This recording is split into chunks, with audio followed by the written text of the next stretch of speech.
Hi friends, how are you? Welcome in this channel.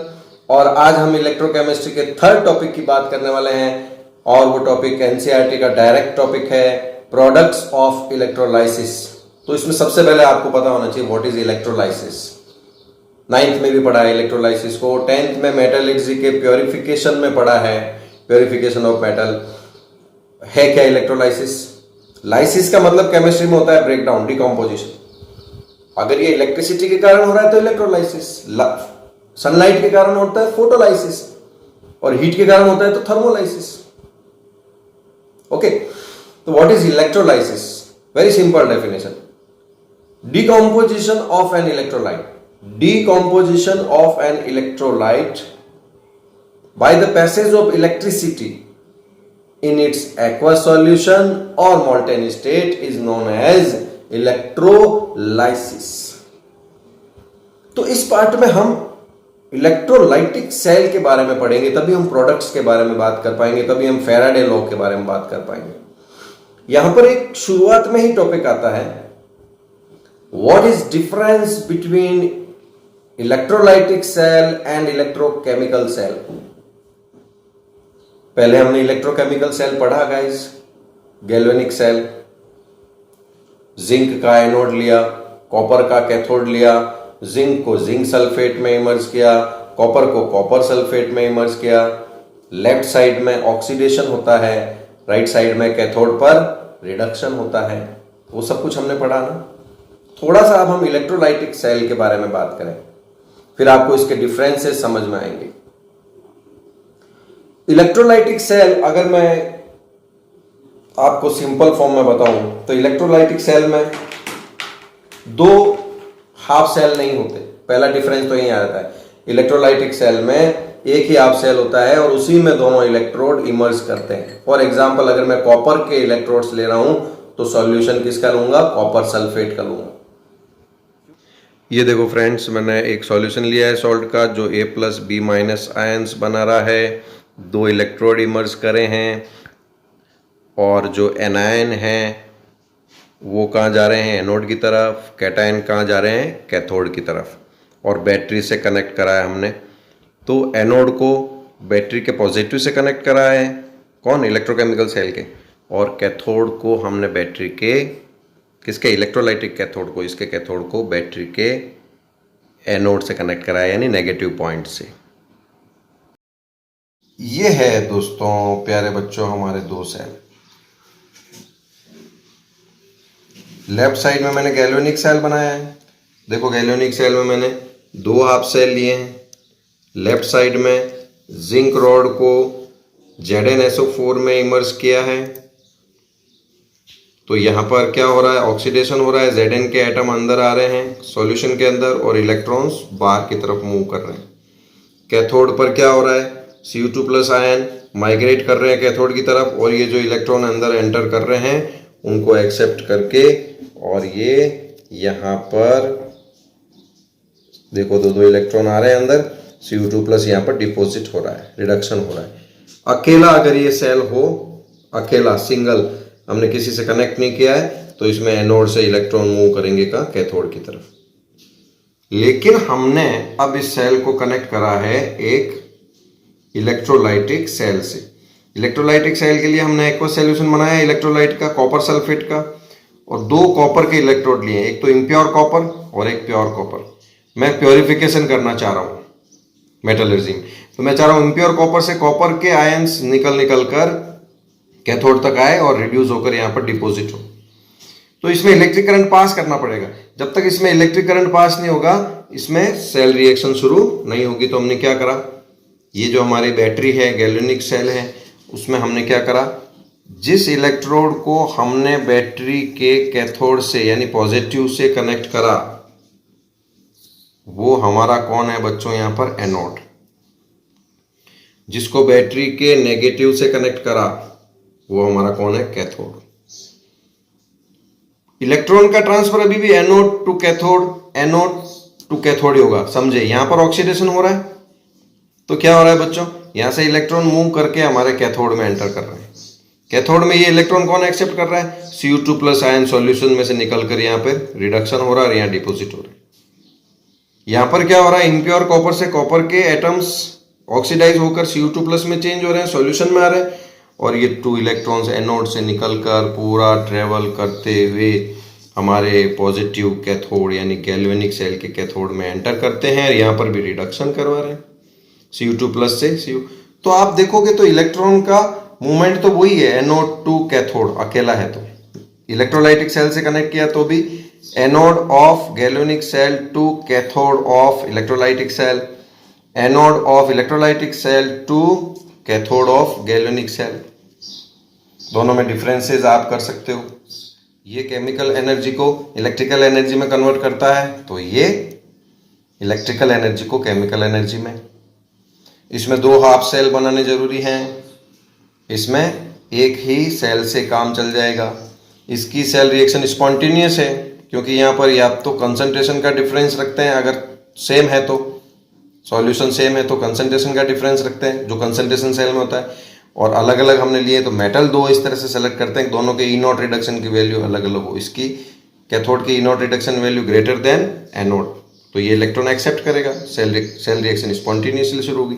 इसमें electric current supply करेंगे तो cell reaction होगी, otherwise नहीं होगी।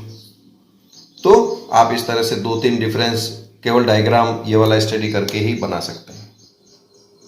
तो अब बात करते हैं प्रोडक्ट्स ऑफ इलेक्ट्रोलाइसिस, और उसी में हम बात करेंगे फैराडे लॉ की।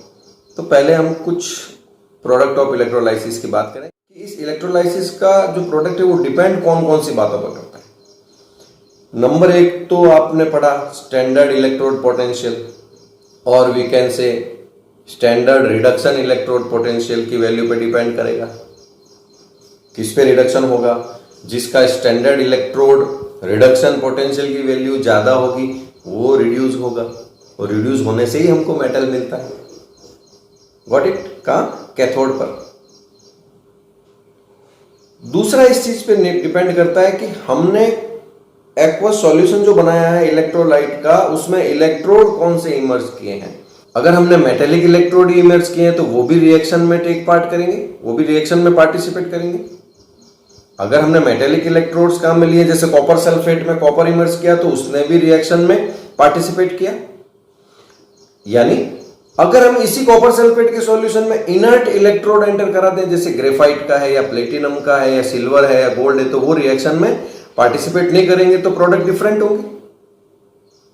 तो प्रोडक्ट डिपेंड करते हैं वैल्यू ऑफ इलेक्ट्रोड पोटेंशियल पर, then nature of aqueous solution of electrolyte and electrode जो हमने उसमें इनपुट किया है, और प्रोडक्ट ऑफ यानी जो क्वांटिटी है प्रोडक्ट की वो डिपेंड इस पर भी करती है कि कितनी देर तक कितने वोल्टेज का करंट हमने फ्लो कराया है।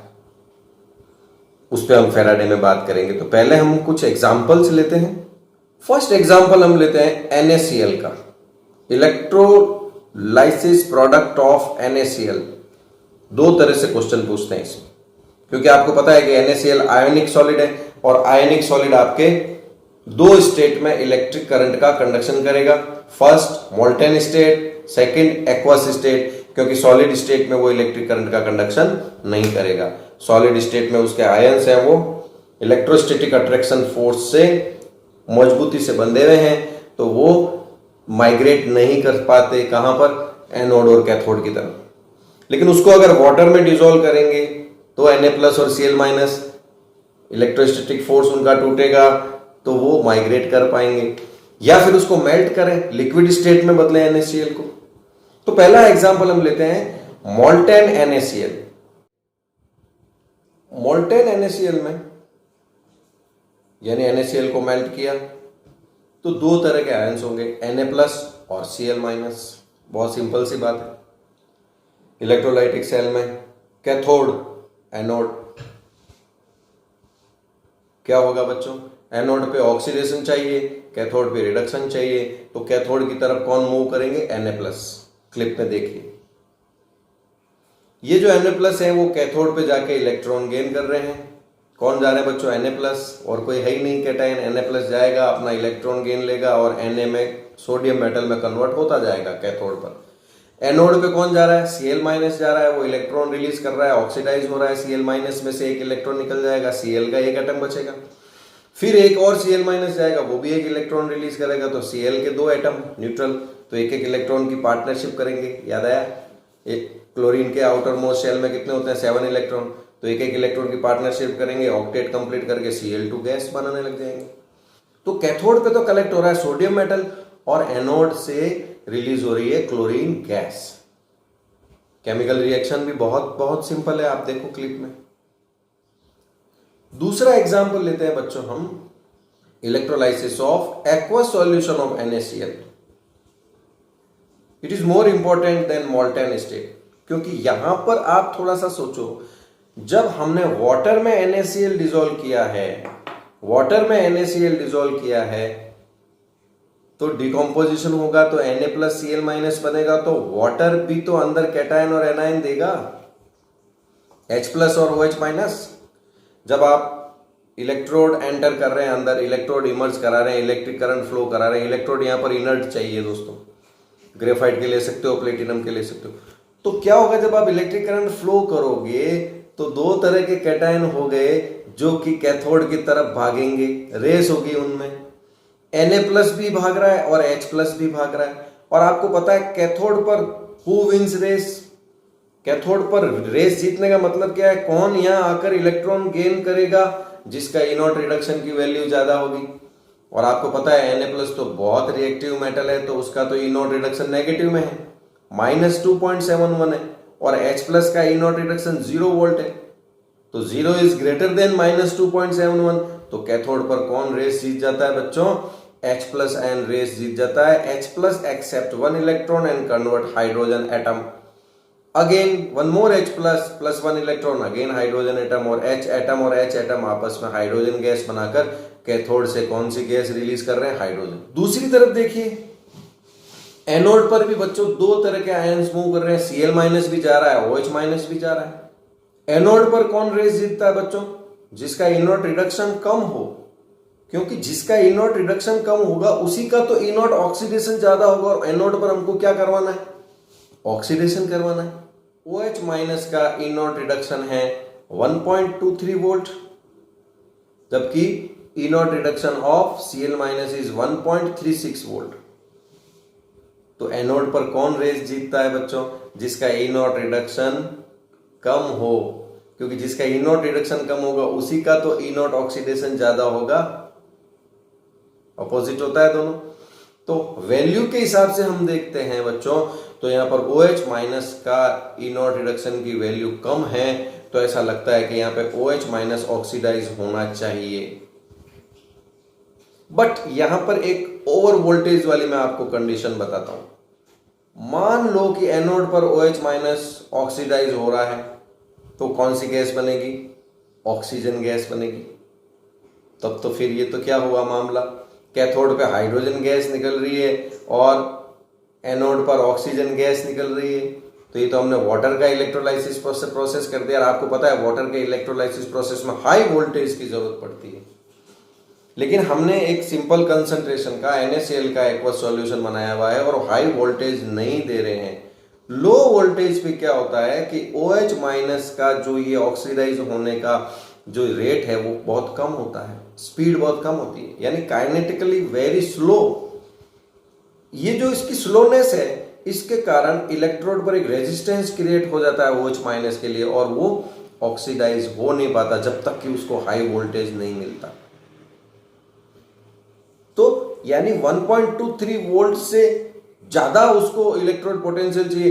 तो जब इसको ज्यादा इलेक्ट्रोड पोटेंशियल चाहिए तो फिर जरूरत किसकी? ज्यादा इलेक्ट्रोड पोटेंशियल। तो फिर यहां पर जीत कौन जाएगा? Cl- जीत जाएगा, क्योंकि उसको जितना इलेक्ट्रोड पोटेंशियल चाहिए वो यहां पर मिल नहीं रहा है उसको। तब यहां पर Cl- ऑक्सीडाइज होगा। इस कंडीशन को बोलते हैं ओवर वोल्टेज। तो यहां पर Cl- क्या होगा? ऑक्सीडाइज होगा, एक इलेक्ट्रॉन रिलीज करेगा, Cl का 1 एटम, अगेन Cl का 1 एटम, और क्लोरीन गैस रिलीज हो रही है। कहां? एनोड पर। कैथोड पर हाइड्रोजन गैस रिलीज हो रही है, दो गैस मिल रही है हमको, हाइड्रोजन और क्लोरीन।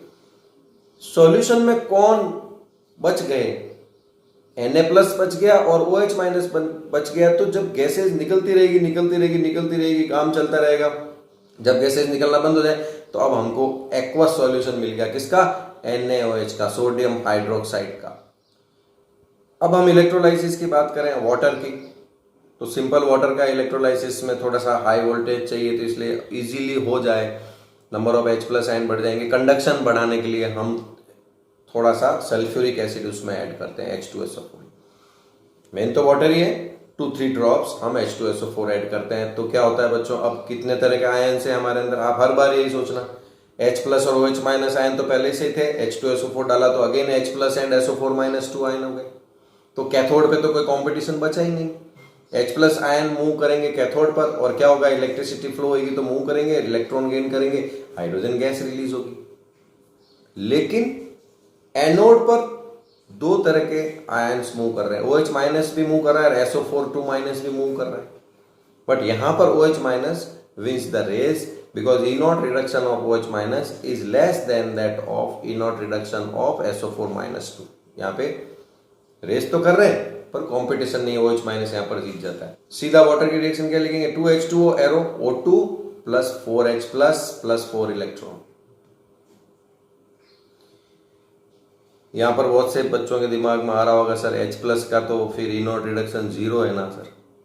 अरे भैया, आप जरा इलेक्ट्रोकेमिकल सीरीज को जाकर देखिए, वाटर का रिडक्शन की रिएक्शन अलग लिखी हुई है ऊपर, 0 H+ तो नीचे आ रहा है, वाटर को थोड़ा और ऊपर जाओगे तो वाटर वाली रिएक्शन मिलेगी। तो क्या हो रहा है यहाँ पर, E0 रिडक्शन की वैल्यू के अकॉर्डिंग हमारा वाटर यहाँ पर विन हो रहा है और एनोड पर ऑक्सीडेशन किसका हो रहा है, वाटर का। आप ये मानो एनोड पर ऑक्सीडेशन हो रहा है वाटर का, ऑक्सीजन गैस भी निकल रही है, 4H+ भी मिल रहे हैं और 4 इलेक्ट्रॉन भी मिल रहे हैं। इलेक्ट्रॉन तो बाहर की तरफ निकल रहे हैं, ऑक्सीजन गैस भी बाहर निकल रही है और H+ जो हो रहे हैं वो आपके किस तरफ जा रहे हैं, कैथोड की तरफ जा रहे हैं।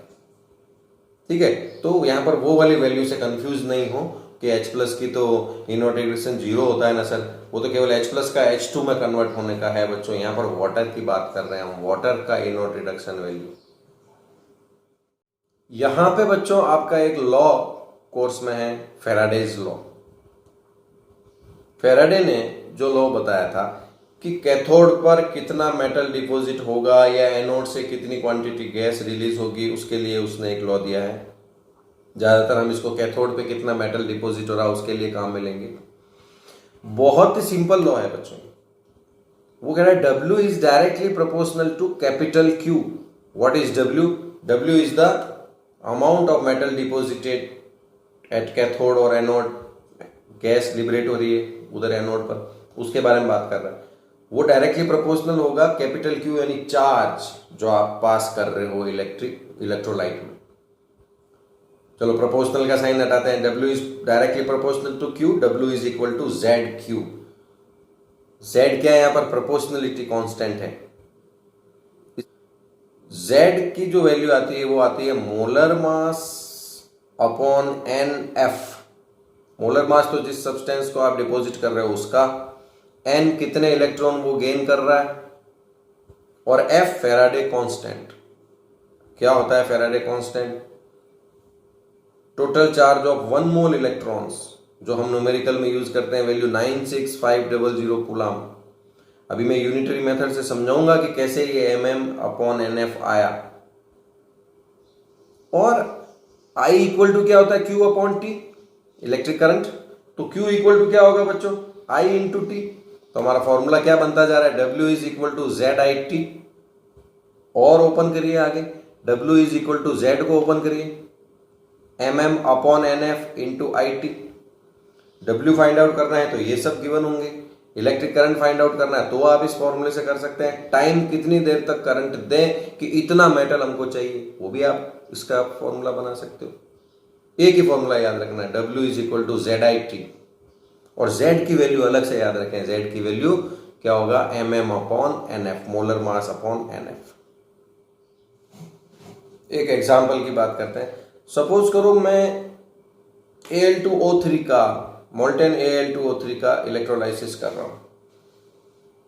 तो An3+ आयन जब कैथोड पर आएंगे तो उसको कितने इलेक्ट्रॉन चाहिए रिड्यूस होने के लिए, 3 इलेक्ट्रॉन्स।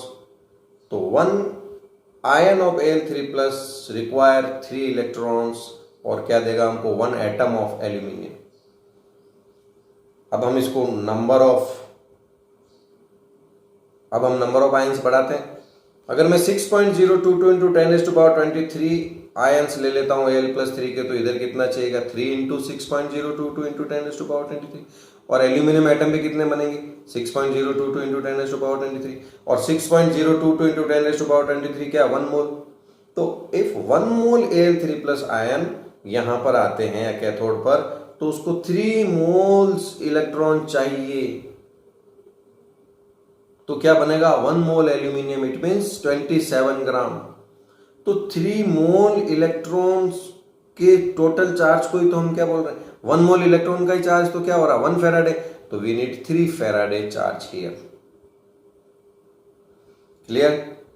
अभी हम देखेंगे यूनिटरी मेथड से सॉल्व करेंगे तो भी W निकल आएगा और वहां आपको कांस्टेंट भी पता लग जाएगा Z का। चलो यहां पर Cu2+ आयन हो तो Cu2+ आयन को कितने चाहिए 2 इलेक्ट्रॉन्स, तो 1 मोल Cu2+ आयन को कितना चाहिएगा 2 मोल्स इलेक्ट्रॉन्स। तो 2 मोल इलेक्ट्रॉन का मतलब क्या होगा 2 फेराडे। क्लियर। तो इस तरह से बहुत सारे एग्जांपल एनसीईआरटी में दिए हुए। फेराडे लो पे न्यूमेरिकल आता है 1.5 और 2 मार्क्स का, वेरी सिंपल। या I पूछते हैं या T पूछते हैं या W पूछते हैं। ठीक है दोस्तों, तो एक क्वेश्चन हम यहां पर बात करते हैं। क्वेश्चन क्या है बच्चों, in the molten state of Al2O3 if we pass electric current of 5 ampere up to 15 minutes, 15 minute के ड्यूरेशन के लिए अगर हम 5 एम्पियर का इलेक्ट्रिक करंट पास कर रहे हैं, तो आपको बताना है कैथोड पर कितना एल्यूमिनियम डिपॉजिट होता है। तो जब भी इस तरह के क्वेश्चन करें, पहला आप देखें Al2O3 में से आयन क्या निकल रहा है कैटायन Al3+, कितने इलेक्ट्रॉन चाहिए उसको 3 इलेक्ट्रॉन, कितना एल्यूमिनियम बनेगा 1 मोल, रिएक्शन को लिखें। तो 27 ग्राम के लिए हमको चाहिए 3 फेराडे चार्ज। अब हम क्वेश्चन पे आते हैं। क्वेश्चन में क्या हुआ, हमेशा गिवन क्वांटिटी को बाहर निकालो। आई कितना दिया हुआ है 5 एम्पियर, टाइम कितना दिया हुआ है 15 minute, but we need in seconds according to SI। तो क्या होगा 15 मिनट्स इंटू 60 कितना हो जाएगा 900 सेकेंड। क्यू निकाल सकते हैं हम यहाँ पर, तो Q equal to I into T, तो 5 इंटू 900 कर देंगे। तो हमारा यहाँ पर Q कितना आ गया बच्चों 4500 कूलम। तो क्या आप यूनिटरी मेथड से सॉल्व नहीं कर सकते क्या। 3 फेराडे से मिल रहा है हमको 27 ग्राम, तो 1 फेराडे से कितना मिलेगा 27/3 इंटू 96500। तो 4500 पे कितना आ जाएगा बच्चों 27/3 इंटू 96500। तो पहला इंटू किससे मल्टीप्लाई कर रहे हैं 4500 से, कूलम से। तो ये एल्यूमिनियम के लिए 27 हमेशा फिक्स रहेगा। कौन हो गया मोलर मास। Al3+ है तो N कितना आएगा 3 आएगा, और फेराडे कांस्टेंट की वैल्यू कितनी 96500। तो ये तीनों ही कांस्टेंट हो गए mm/NF, और इसी को हमने क्या नाम दे दिया Z। और 4500 किससे आया हुआ आपको पता है I इंटू टी से। तो फॉर्मूला आ गया ना W इक्वल टू ZIT। तो आप फॉर्मूला यूज करें चाहे यूनिटरी मेथड लगाएं, बट आप ध्यान रखें रिएक्शन के अकॉर्डिंग ही आप चार्ज को मेंशन करें। मैं इसका सिंपल ट्रिक बता देता हूँ। चार्ज Al3+ है तो N इक्वल टू 3 होगा, Cu2+ है तो N इक्वल टू 2 होगा, Ag+1 है तो N इक्वल टू 1 होगा। कहीं पर आपको MnO4 और इस तरह क्वेश्चन आ जाए तो रिएक्टेंट और प्रोडक्ट में मैग्नीज की ऑक्सीडेशन स्टेट का डिफरेंस देख लो कितना आ रहा है। मान लो +7 से +2 की तरफ जा रहा है तो 5 इलेक्ट्रॉन एक्सेप्ट कर रहा है वो। एनसीईआरटी में एक एग्जांपल है, तो वहां पर कितना हो जाएगा 5 फेराडे हो जाएगा ना। तो इस तरह से आपको ये फेराडे लॉ को यूज करना है। फेराडे के सेकंड लॉ के क्वेश्चन भी फर्स्ट से हो जाते हैं इजीली, मैं आपको सेकंड लॉ की तरफ नहीं डाल रहा हूँ। तो देखते रहिए बच्चों, इस चैनल को जुड़े रहिए। मैं कोशिश करूंगा पूरी आपके सारे कॉन्सेप्ट क्लियर करूं। अगले वीडियो में हम लेने वाले हैं topic 4 of electrochemistry, cell, primary cell, secondary cell, और बहुत सारी अच्छी बातें करेंगे।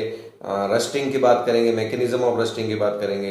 तो देखते रहिए, बने रहिए इस चैनल पर। लाइक, शेयर और सब्सक्राइब करना नहीं भूले। Thank you very much. जय हिंद।